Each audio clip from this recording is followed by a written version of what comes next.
Di sini saya akan membahas modul pertemuan 5 jaringan komputer yang berjudul subnetting.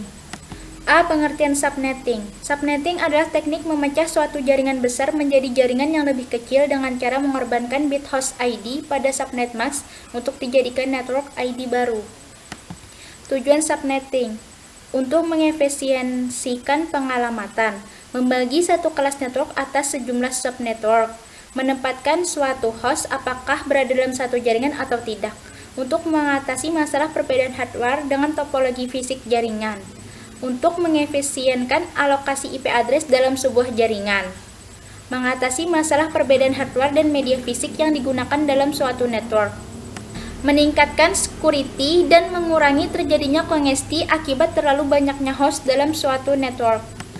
Fungsi subnetting yaitu mengurangi lalu lintas jaringan sehingga data yang lewat di perusahaan tidak akan bertabrakan atau macet.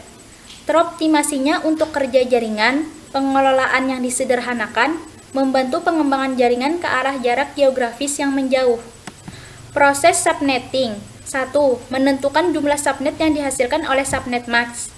2. Menentukan jumlah host per subnet. 3. Menentukan subnet yang valid.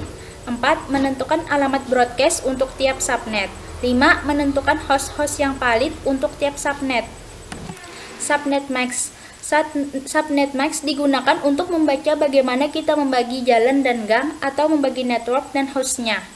Angka minimal untuk network ID adalah 8 bit, sehingga oktet pertama dari subnet pasti 255. Penghitungan subnetting.